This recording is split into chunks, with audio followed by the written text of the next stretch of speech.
Hola a todos y bienvenidos a The Deep Dive.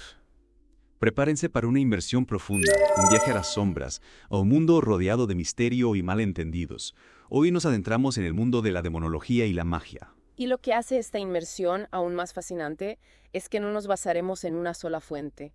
Tenemos un verdadero tesoro de información. Un tesoro. Sí, grimorios antiguos, textos mágicos que han sobrevivido a través de los siglos y también escritos de practicantes contemporáneos.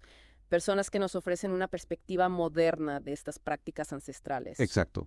Es como tener un mapa del tesoro, pero en lugar de oro buscamos conocimiento. Y para guiarnos en esta aventura, tenemos a un experto a nuestro lado, alguien que conoce a fondo la historia, las creencias y las prácticas descritas en estas fuentes. Gracias por la presentación. Lo primero que hay que aclarar, creo, es que la idea de demonio no es tan simple como la pintan. No. No. Su significado cambia radicalmente dependiendo de la cultura y la época que estamos observando. ¿Podrías darnos algunos ejemplos concretos de esa variación? Me imagino que hay diferencias abismales entre lo que se creía en la antigüedad y lo que se piensa hoy en día. Absolutamente. Por ejemplo, en la Irlanda medieval se tenía la costumbre de demonizar a los hechiceros. ¿En serio? Sí, se les veía como figuras malignas que practicaban artes oscuras. En cambio, en la actualidad hay una mayor aceptación de figuras que antes se consideraban demoníacas. ¿Quién? ¿A quién podríamos considerar como ejemplo de esta nueva visión? Bueno, pensemos en Baphomet. Baphomet. Sí, una figura que se asocia con el satanismo. Antes Baphomet se veía como la encarnación del mal, pero hoy en día muchos lo interpretan como un símbolo de libertad individual y de poder personal. Es fascinante cómo la percepción de lo demoníaco puede cambiar tanto a lo largo del tiempo. Y hablando de figuras demoníacas, he notado que un nombre se repite constantemente en nuestras fuentes.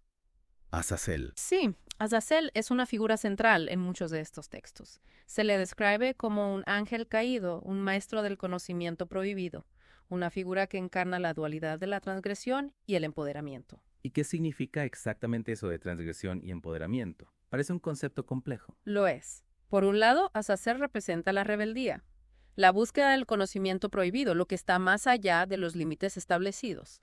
Pero por otro lado, se le asocia con la sabiduría oculta, con la capacidad de trascender las normas y forjar un camino propio. Y en ese contexto, ¿qué nos puedes decir del autor E. Cody, que aparece en nuestras fuentes?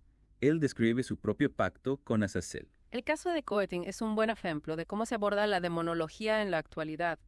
Él describe su pacto con Azazel como un intercambio. Él ofrece lealtad a cambio de poder y conocimiento. Un intercambio. Sí, y Coetin describe un torrente de poder y conocimiento que transformó su vida tras ese pacto. Habla incluso de cómo Azazel le enseñó a transformar su propio cuerpo, a alcanzar una especie de apoteosis física. Es una idea que nos lleva directamente al corazón del mito. Los pactos con demonios siempre han estado rodeados de misterio y temor.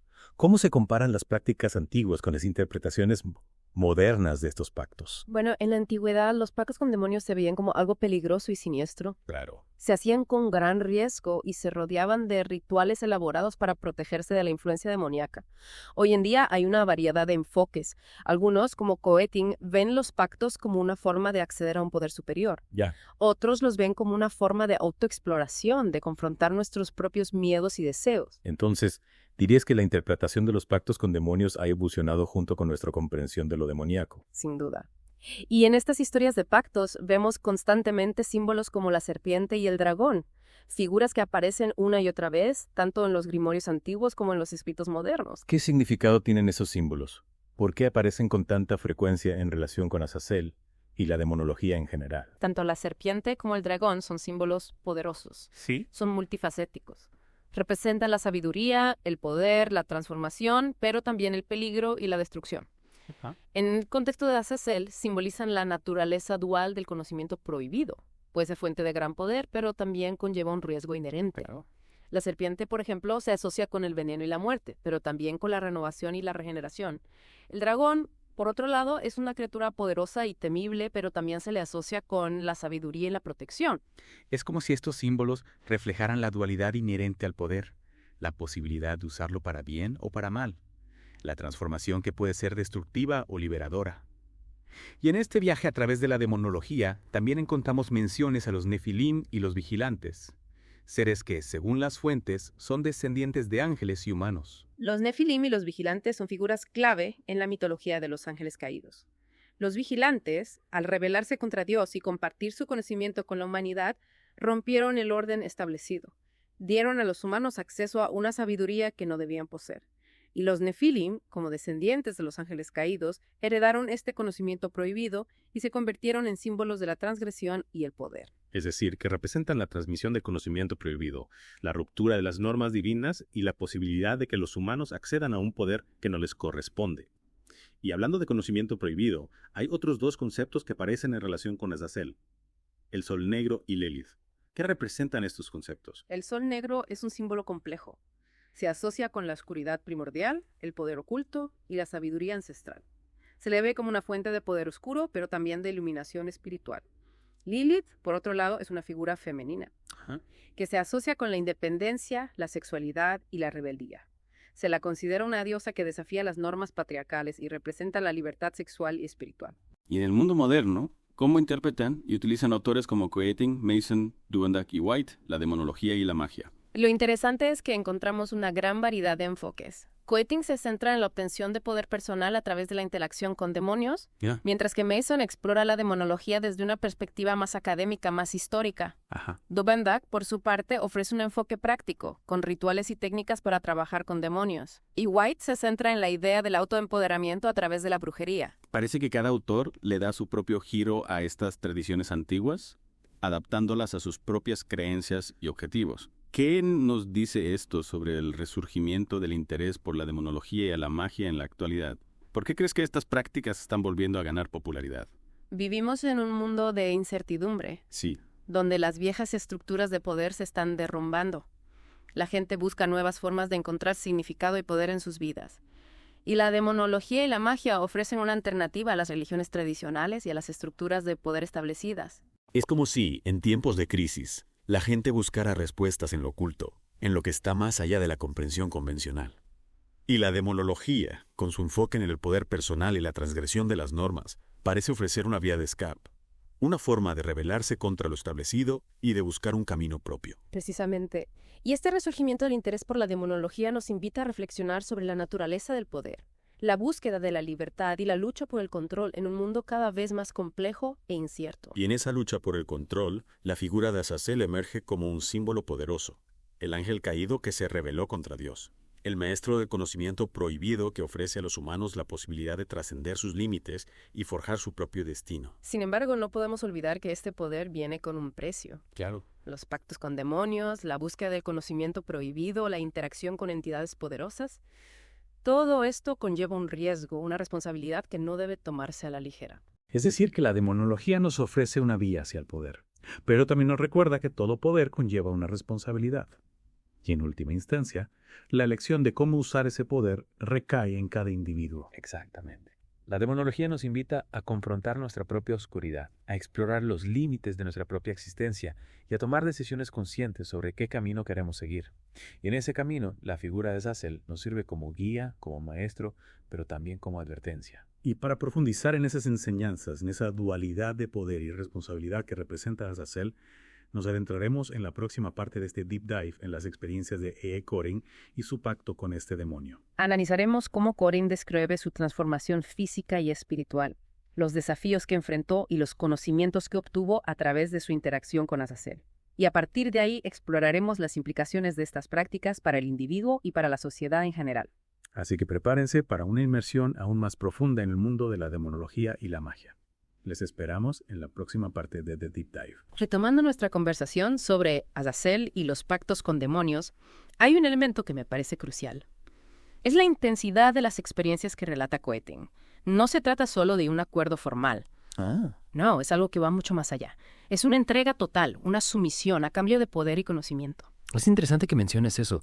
Me llamó la atención cómo Keating describe la instrucción que recibe de Azazel para transformar su propio cuerpo. No es solo conocimiento teórico, sino una búsqueda de la apoteosis física, como él la llama. Exacto. Y eso nos lleva a un punto clave. Azazel no solo ofrece información, impulsa la acción, a la transformación real del individuo y del mundo que lo rodea. Es como si Azazel fuera un catalizador de cambio, un maestro que te obliga a confrontar tus propios límites y a superarlos.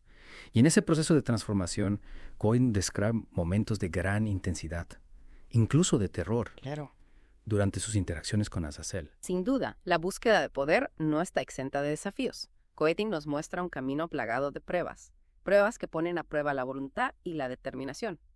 Y una de esas pruebas que aparece de forma recurrente en las fuentes es la invocación. Cutting describe cómo invoca a Azazel y a otros demonios, utilizando rituales específicos para llamar su atención y solicitar su ayuda.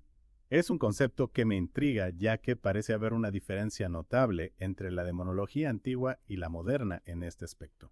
Claro, en el pasado la invocación de demonios se veía como algo extremadamente peligroso, algo reservado solo para los magos más experimentados.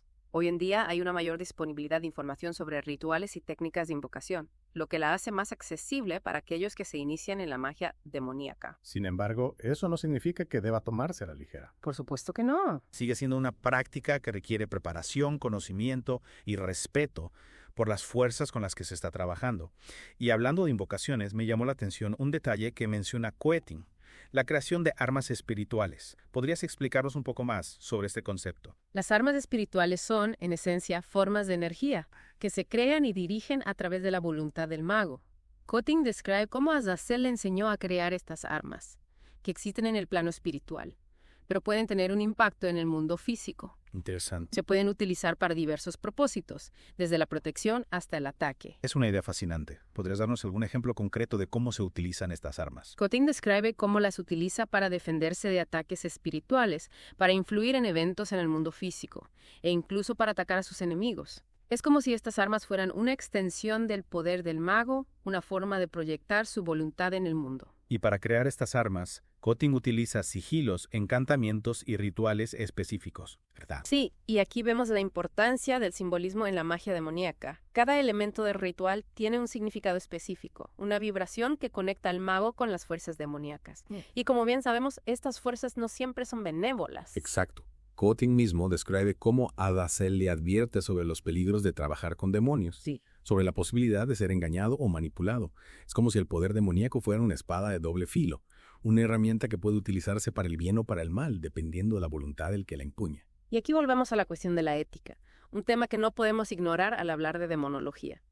Esta práctica nos confronta con la responsabilidad de nuestras acciones, con la necesidad de discernir entre el bien y el mal, y de utilizar nuestro poder de manera responsable. Es un tema complejo, sin duda.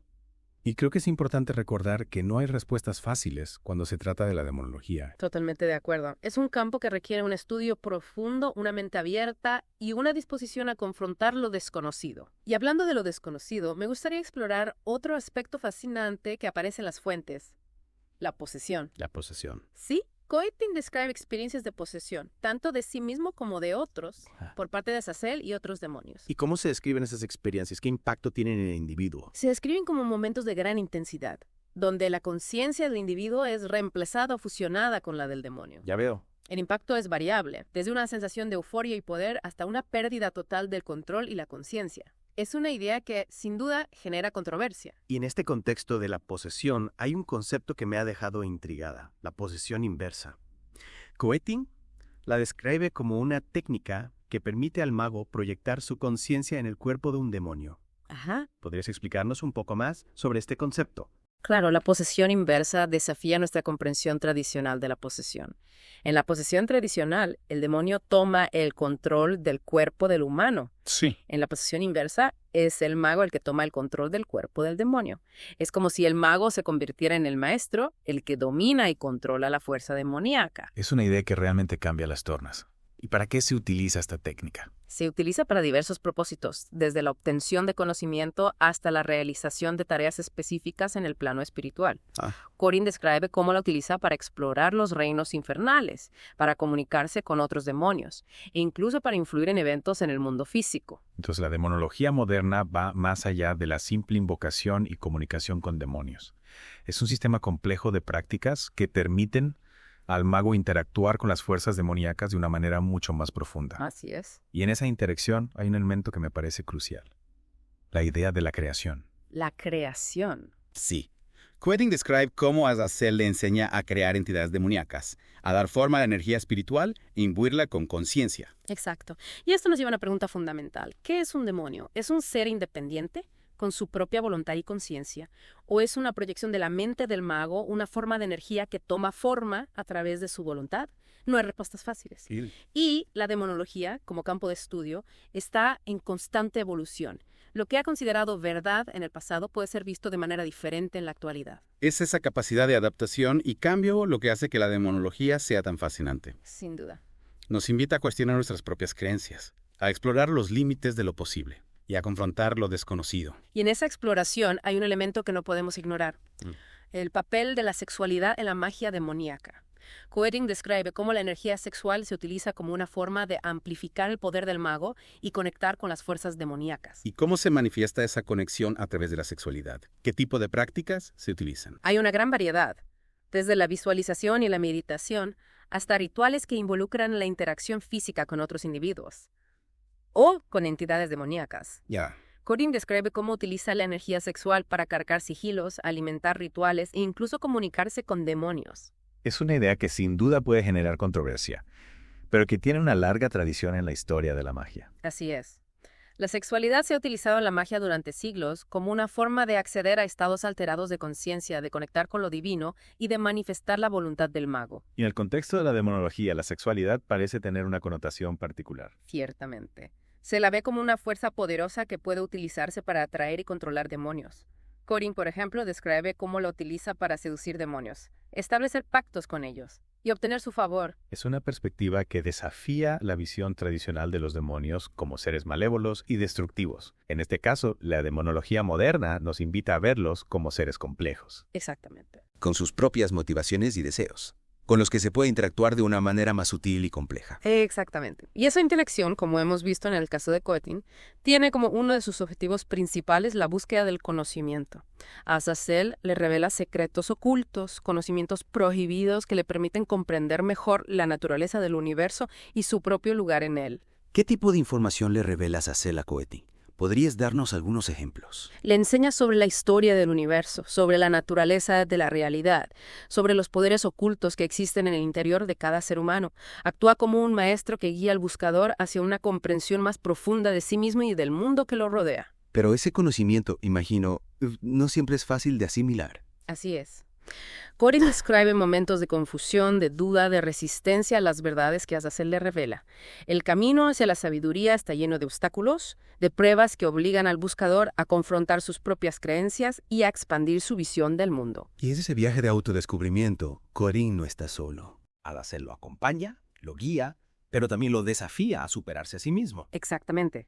Azazel lo impulsa a desafiar las normas sociales, a romper las cadenas de la moralidad convencional y a abrazar su propia individualidad. Lo ayuda a desarrollar su potencial, a convertir sus debilidades en fortalezas y a utilizar su poder de forma responsable. Es como si Azazel fuera un maestro que no solo imparte conocimientos, sino que también ayuda a su discípulo a forjar su propio camino, a encontrar su propia verdad. Sin duda. Y esa búsqueda de la verdad, como bien sabemos, puede ser un proceso largo y complejo, lleno de desafíos y momentos de duda. En la próxima parte de The Deep Dive continuaremos explorando las complejidades del camino que Keating recorre junto a Azazel y analizaremos cómo la búsqueda del conocimiento y la transformación personal se entrelazan en la práctica de la magia demoníaca. No se lo pierdan. Continuamos explorando el mundo de la demonología y la magia, profundizando en las experiencias de E.A. Keating y su camino junto a Azazel. En la parte anterior, vimos cómo Azazel lo guía en un proceso de transformación, impulsándolo a desafiar las normas y a buscar su propia verdad. Y en esa búsqueda, Keating se enfrenta a sus propios miedos, a las dudas que surgen al confrontar lo desconocido. Azazel lo empuja a aceptar sus debilidades. Sus debilidades. Sí, y a utilizarlas como fuente de poder, a integrar su propia oscuridad como parte fundamental de su ser. Es interesante cómo este concepto de integrar la sombra, de aceptar nuestros aspectos más oscuros, aparece de forma recurrente en las fuentes que hemos analizado. No se trata solo de negar o reprimir lo negativo, No. sino de reconocerlo, comprenderlo e integrarlo como parte de nuestra totalidad. Exacto. Y esa integración no es un proceso fácil. Requiere un profundo autoconocimiento, un fuerte control emocional y una guía adecuada para evitar caer en la tentación de la autodestrucción. Keating describe momentos de gran intensidad, incluso de terror, durante sus interacciones con Azazel. Claro. Es como si el camino hacia la automaestría estuviera plagado de pruebas que ponen a prueba la voluntad y la determinación del buscador. Sin duda. Pero a través de esas pruebas, Keating aprende a ver el mundo desde una perspectiva diferente, a cuestionar las creencias establecidas y a buscar su propia verdad. Azazel actúa como un maestro, Un maestro que lo libera de las limitaciones mentales, que lo impulsa a expandir su visión del mundo y a encontrar su propio camino. Y en ese camino, Azazel no es el único demonio con el que Coetin interactúa. En las fuentes aparecen otros nombres, como Belial, Abadón, Amaimón. Cada uno con sus propios poderes y conocimientos. Sí es. Belial, por ejemplo, se asocia con la independencia, la libertad y la sexualidad. Abadón se asocia con la destrucción, la transformación y el poder oculto. Y Amaimón se asocia con la sabiduría, el conocimiento y la magia. Es como si cada demonio representara una faceta diferente del poder demoníaco. Un camino específico de autotransformación y empoderamiento. Exactamente. La elección de con qué demonio trabajar depende de los objetivos del mago, de sus necesidades y de su disposición a afrontar los desafíos que cada uno presenta. Y en última instancia, la demonología nos presenta un desafío: confrontar nuestros propios límites, superar nuestros miedos y descubrir el poder que reside en nuestro interior. Sin duda. Nos invita a explorar las profundidades de nuestra psique, a cuestionar nuestras creencias y a buscar una comprensión más profunda de la realidad. Hemos recorrido un largo camino en esta inmersión, explorando la demonología desde sus raíces históricas hasta sus manifestaciones modernas. Hemos visto cómo la figura de Azazel se erige como un símbolo de transgresión y empoderamiento. Un maestro que guía al buscador a través de los laberintos del conocimiento prohibido. Y lo que hemos aprendido a través de las experiencias de Coetin y otros practicantes es que la demonología no se trata solo de invocar demonios o obtener poder. Es un camino de autotransformación, un proceso de cambio profundo que nos lleva a confrontar nuestra propia oscuridad y a descubrir la fuerza que reside en nuestro interior. Es una búsqueda que nos obliga a cuestionar nuestras creencias, a expandir nuestra visión del mundo y a tomar responsabilidad por nuestro propio poder. Y en última instancia, nos deja con una pregunta fundamental. ¿Qué camino elegiremos? ¿Qué fuerzas abrazaremos? La demonología nos ofrece la posibilidad de explorar lo desconocido, de desafiar las normas y de crear nuestra propia realidad. Pero también nos recuerda que esa libertad conlleva una responsabilidad. La magia demoníaca es una herramienta poderosa y, como toda herramienta, puede usarse para bien o para mal. La decisión final está en nuestras manos. Gracias por acompañarnos en este viaje a través del fascinante mundo de la demonología y la magia. Esperamos que esta inmersión les haya brindado nuevas perspectivas y les inspire a seguir explorando los misterios del universo y de su propio ser. Hasta la próxima.